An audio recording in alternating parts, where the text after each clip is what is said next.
This one's gonna be about Tim Ferriss' Tools of Titans. Or is it actually Tools of Titan? No, I really don't. But with that being said, hello and welcome back to the next episode of the Self-Development with Fucking Tactics podcast. I'm fucking pumped to be here again. It is just a little bit weird because yesterday I wasn't recording, and it is always fucking weird when I'm just, leaving a day out and then I'm recording on another day. It just feels somehow strange, at least a little bit, but I'm fucking pumped to be here. And as you can see, my room is fucking tidied up, so it is really looking nice. I gotta have to kind of tap myself on the back. It's been I think a pretty productive day, so far up to this point, because now I was a little bit wasting time with actually making the post for tomorrow.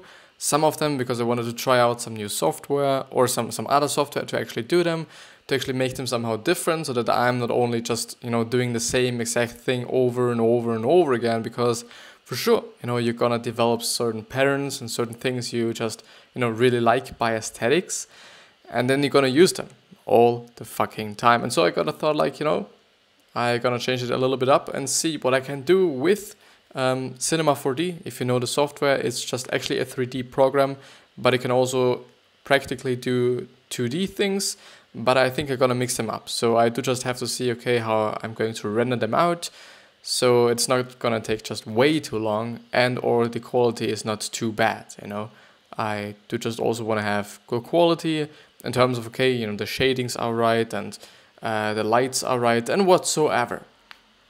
But this is actually not the topic of today's video, because today we're going to go ahead with Tim Ferriss' Tools of Titan. And I'm gonna have to calm down a little bit because I'm just shouting around like a dumbass motherfucker. But yeah, I hope. Oh, the screen is actually there, which is amazing, which is totally fucking amazing. It really is. But yeah, I guess I have to make it smaller? Even though I can't, that's nice. But I'm gonna make the window where I can practically see myself a lot smaller so that I can't see my fucking self. But yeah, I think I'm gonna just go ahead. It really feels strange. It really fucking feels strange. But I think I'm gonna like it, just until I'm just somehow getting used to it a little bit again.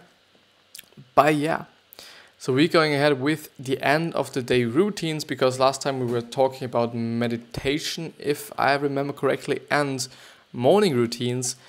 And the thing that I just really not liked about the morning routines was that they are so fucking short, or they were so fucking short. So I was really interested to see what people are doing. So those successful, those rich, those happy people, what they do on a daily basis. It would just be really interesting.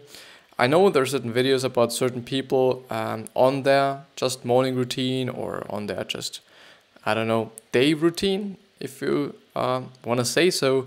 Also, I guess on people like Albert Einstein and or Tony Robbins, of course. He has put out some content for his morning, and I think also evening or night routine.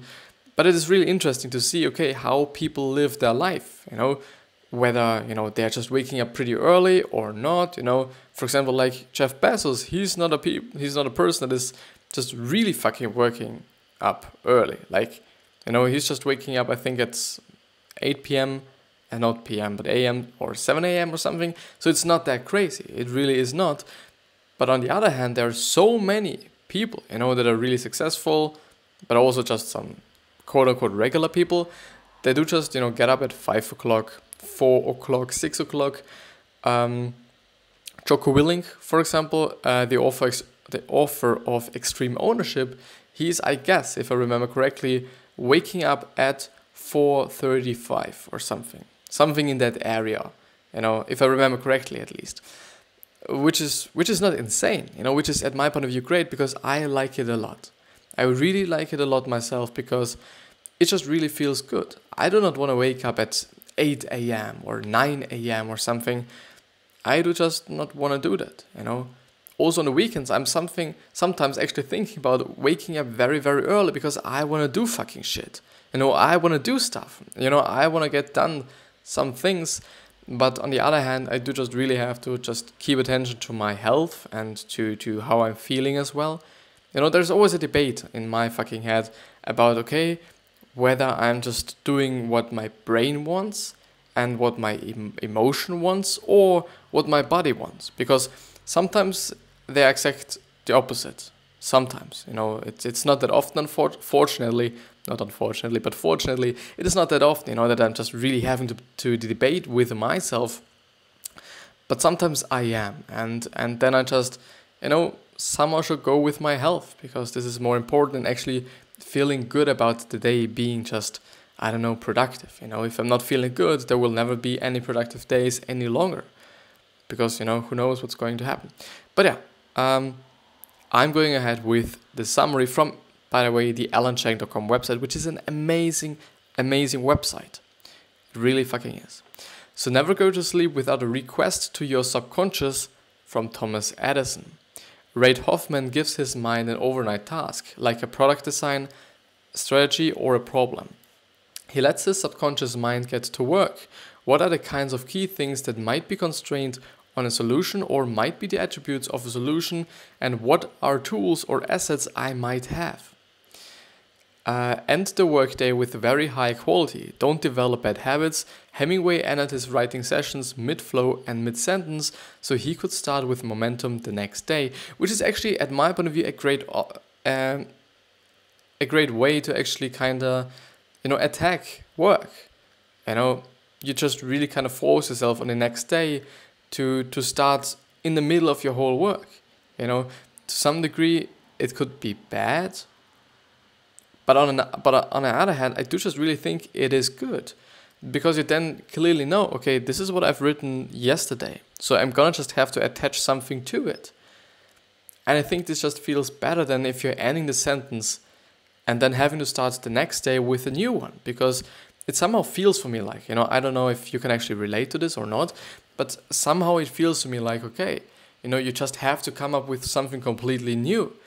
Which is not that easy, which really is not that easy. But if you're just ending it midway, you somehow know, okay, this sentence ended this way, in the middle, and then you just kind of end the whole sentence. Like you end the sentence regularly, and then you just get a flow. At least this is what I feel, and this is what I think about. I don't know, it would just be really interesting. What do you think? Just put it down into the comments. And or just text me on various social media platforms, so Instagram, Facebook, Twitter, whatever you like, whatever is most convenient to you. Tim Ferriss has an end of the day journal. 3 amazing things that happened today, and how could I have made today better? Which is, I think, at my point of view, also very important. I'm not doing it. Unfortunately, I'm not really doing it. But I do feel like it makes sense, because you somehow reflect on a day and see, okay, this is something that I've liked, so therefore maybe tomorrow I'm going to do the same because I've liked it the other day. And or okay, what have I done not so good and how could I actually do it better? And yeah, it just makes sense. You just reflect on a day and you see what you have done good or what you have done bad, quote unquote, because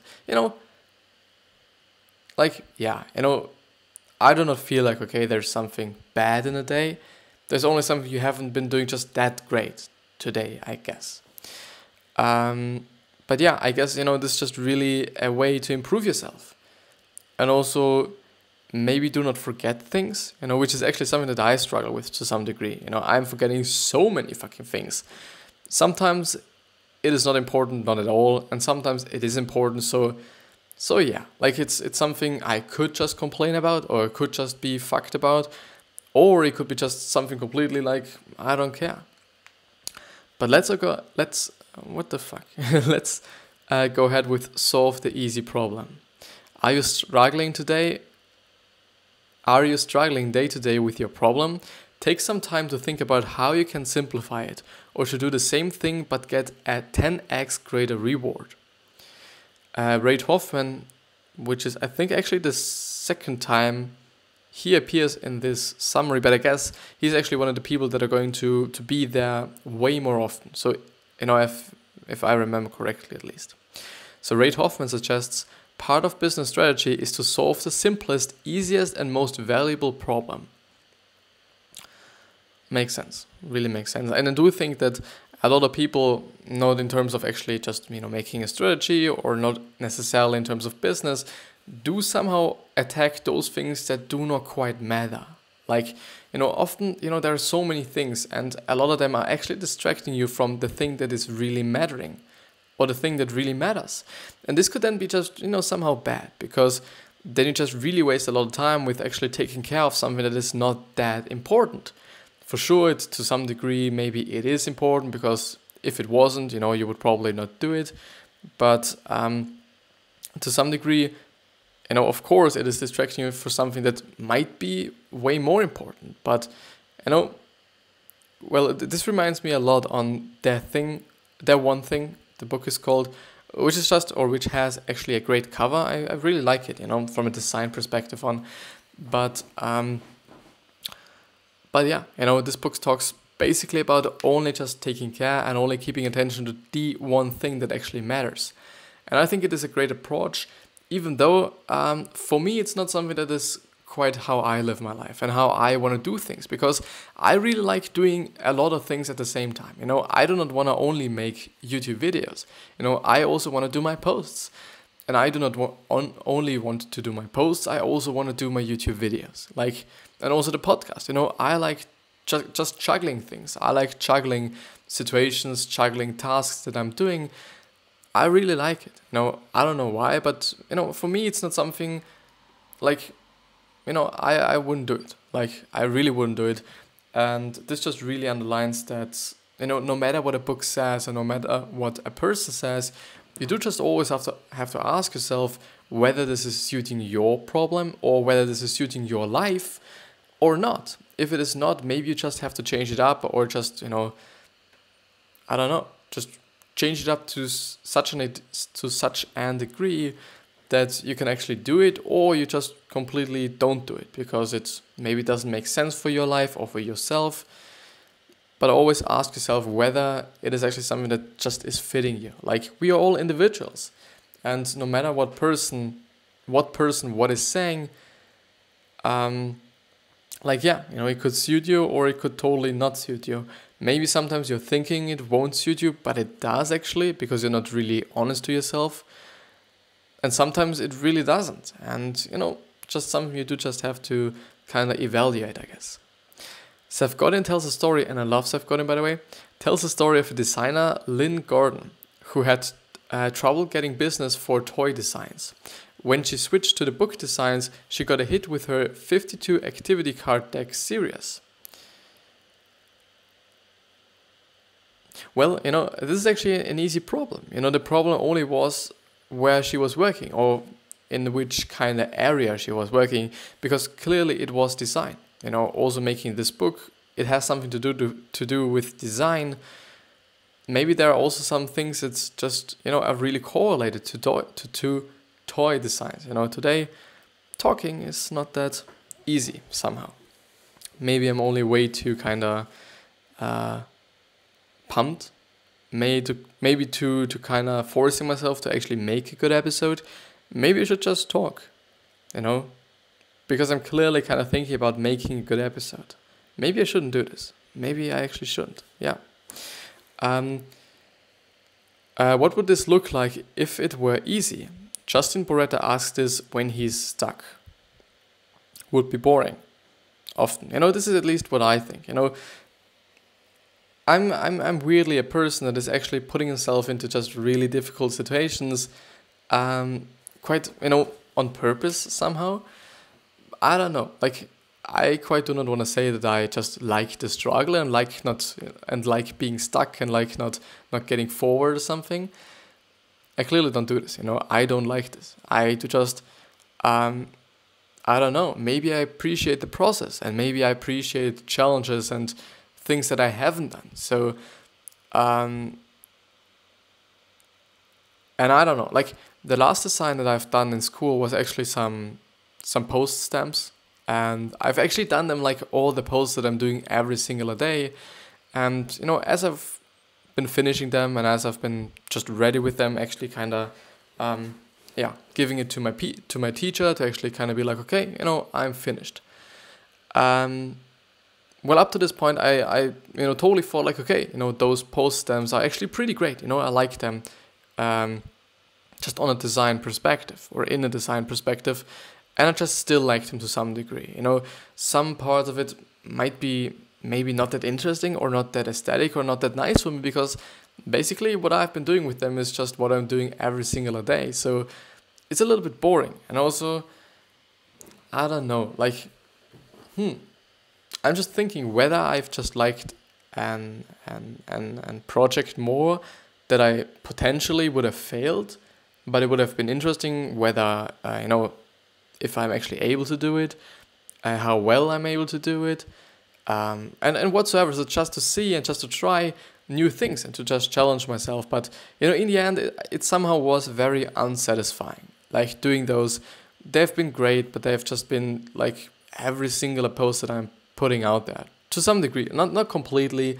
I've also been challenging me in this project to some degree to not make it just really easy for me, or to not make it just really kind of like everything that I'm putting out there. But in the end, it wasn't as satisfying, I guess, as just some other projects where I've been just trying something new, and or maybe just been doing something else and not the thing that I've been always doing.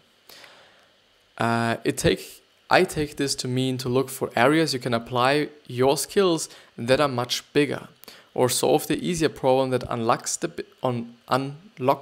the bigger market, or find a way to simplify your life to focus on the 80-20 rule, which basically means, okay, 80% of the things take 20% of the time, which also means that 20% of the things take 80% of the time, which is actually, and I like this kind of an example, if you're tidying up your room, and if you're having just everything laid on the fucking floor, everything, with Lego and with every single game you have and all the CDs you have, it's gonna take 20% of the time to actually make your room feel and look somehow tidied up. It's gonna take 20% of the time. But it's gonna take 80% of the time to actually just really make it completely clear. Like clear the whole floor, just also kind of, vacuum your whole floor and your whole room. And also, just take a sponge and clean everything and whatsoever. It's gonna take such a long time. It really would. And it really does. I've been actually cleaning today, bath and the toilet and whatsoever. And, I really like this example. I do think that it is fitting this kind of just rule or this kind of thinking pretty well. Be your unapologetically weird self. Many titans, especially those in entertainment, praised authenticity. People crave realness and connection, and being yourself will feel or find the audience that likes you for you. Don't be afraid to differ from common sense or society's expectations to be yourself. Be your unapologetically weird self, from Chris Sacca. And I also think people really like realness, and people really like to see just the real deal and the real person, how this person is really like.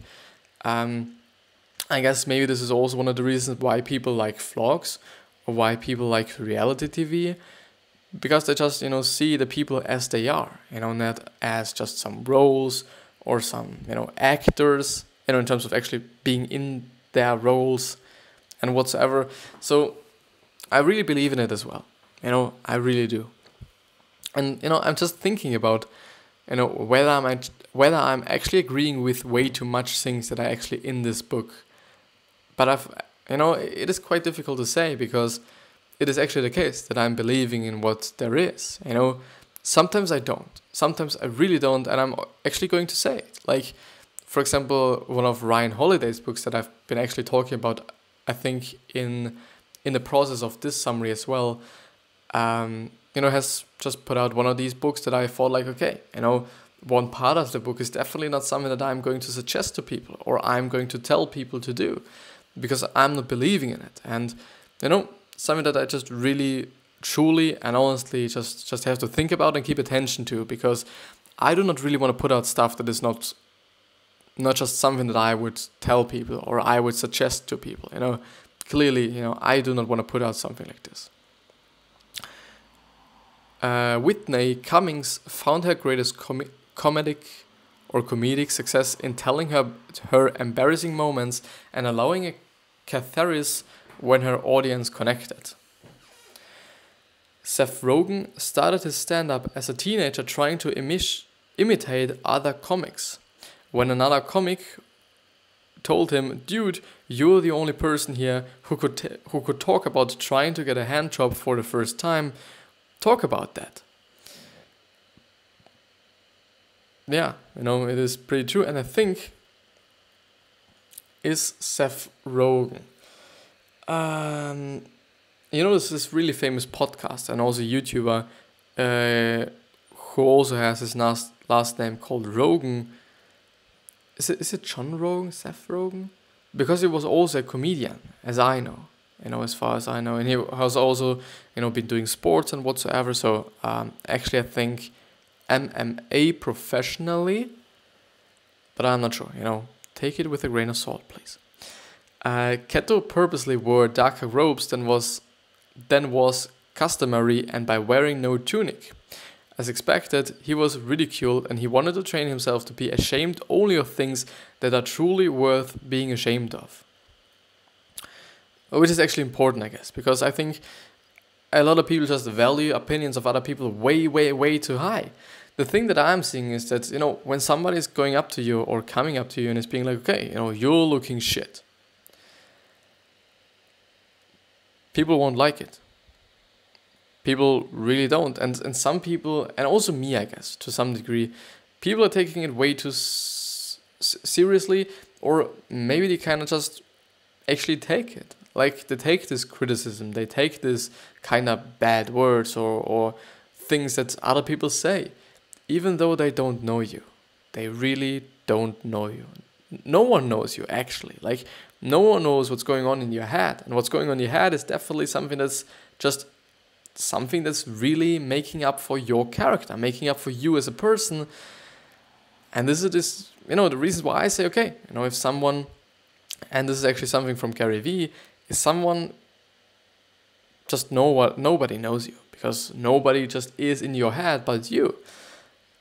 And I clearly see it with myself as well. Like, sometimes I'm really taking the criticism and really just I'm not believing in it. I'm not necessarily believing it, but I do believe that, if some people say to you something, so often, just every single day, multiple times, I do think to some degree you're gonna think it is actually going to be the case, or that it is actually the case.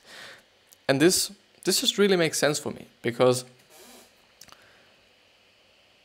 if Gary Vee actually is being asked about self-doubt and not believing in yourself, he always says, these are just some voices, or this is just a voice that got implemented into your head by somebody else saying something like, you can't do that, or something like, you are not good at this, or you will never be successful in that area.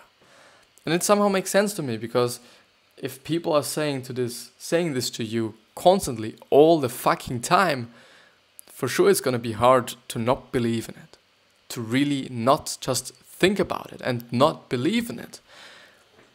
And it just makes sense that, okay, these things that you're going to just, tell yourself, or these things that you're telling yourself, like, I'm not good at this, I will never succeed, all this stupid, fucked up shit, it just makes sense that these are just voices from some other people. Voices from some other people that, I don't know, maybe they're just having so a miserable life that they just really have to get down other people. Just please be not such a person. This is just the point that I'm just willing to make. Please don't be such a person. Be a person that is actually elevating the happiness, the mood, just the other person. Just be such a friend that is being nice to your friend. I'm not saying that you should never make any jokes. For sure, just making some jokes and so is definitely fine. Like, it's funny, also making fun of you or other people to some degree is funny. I'm not gonna lie. Like I'm not gonna be just, so, I don't know, kind of, critical about everything or whatsoever. It is fun to some degree, but I think you should also just keep attention to what you're saying, how your tonality is, and all those things. All things just really matter. Communication is something that's incredibly difficult and something incredibly strange as well, I would say. And still this episode just feels a little bit weird. It really feels weird. I don't know why. It really does. It's actually one of the episodes in a very long where I've actually not been quite able to speak in an appropriate way or in a proper way. At least I feel like this, but I also know that I should actually not be the judge of myself. Maybe this is actually going to be this one episode that's going to kick off my whole entire YouTube career. Could actually be the case. Who knows? It's potentially it could always just be today. It could always just be tomorrow. It could be the next day. It could be every single moment potentially.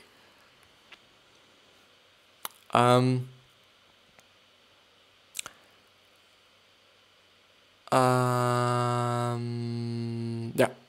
the pilot of his TV, what's going on today? TV show, Andrew Zimmern could have made fun of a Japanese restaurant's name translated to morning erections, but he stuck to his guns and stayed respectful, which set the tone of his entire show.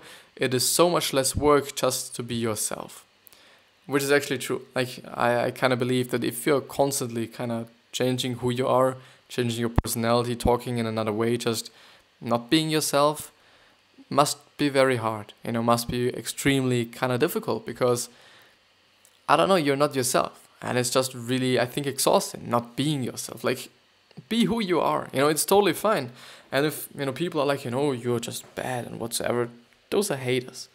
Maybe, which is also something that I have to say, if all the people that you're annoying, all the people, your mother, your father, every single person is telling you, okay, you are not a nice person. This is not really some critiques any longer. This is not some feedback any longer. This is just the truth then, I guess. I do also think that saying something like, okay, whatever people are telling you is just shit and you should never kind of listen to them and whatsoever. To some degree, of course, it is true. And to some degree, I'm also telling it other people. But to some degree, I also have to say, it's gonna be just the truth. If you're really a fucked up person, then you just maybe have to kind of realize it. And people are telling you, and people, I don't know, like are really trying to tell you. I hope you understand what I'm actually talking about. So early in his radio show, Glenn Beck spent 15 minutes sharing his biggest mistakes and his past as an alcoholic in response to a caller who said he was Mr. Perfect. Glenn thought his career was over, but realized people are starving for something authentic. Josh Wetskin says being world-class requires embracing your eccentricity and building on it. John Favreau, maybe it's French, I don't know, believes, I don't go for funny.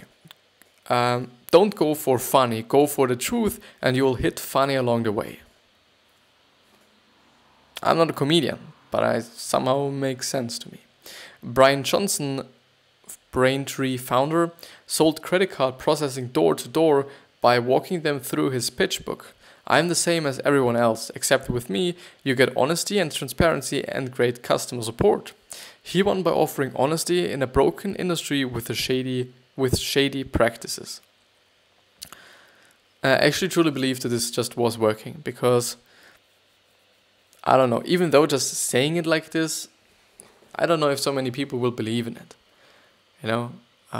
Even though, if you're being transparent, you also have to be transparent with being transparent. Like, okay, I'm gonna say like, okay, I'm going to be transparent with you.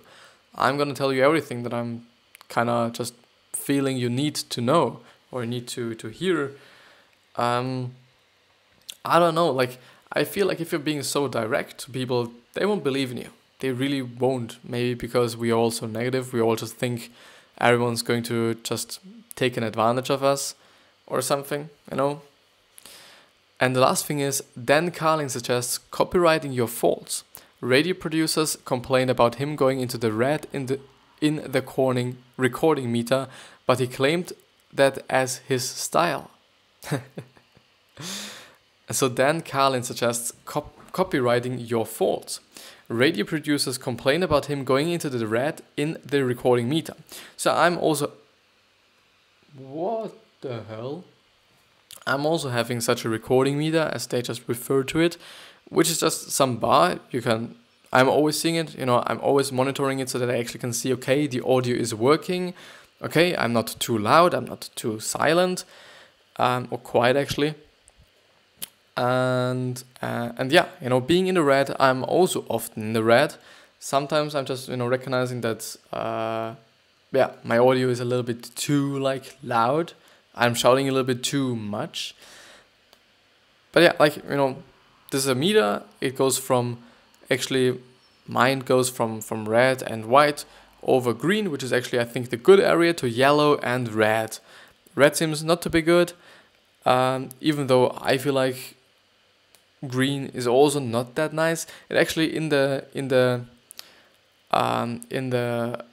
yellow area is the best spot.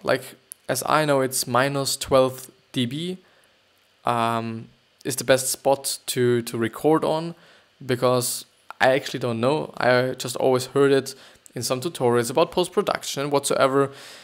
And yeah, it really matters how you record your stuff. Post-production is fine. It works to some degree, and you can just really repair certain things in your audio that you have just fucked up. But you can't just make an entire new episode out of the thing that you just, recorded. Yeah.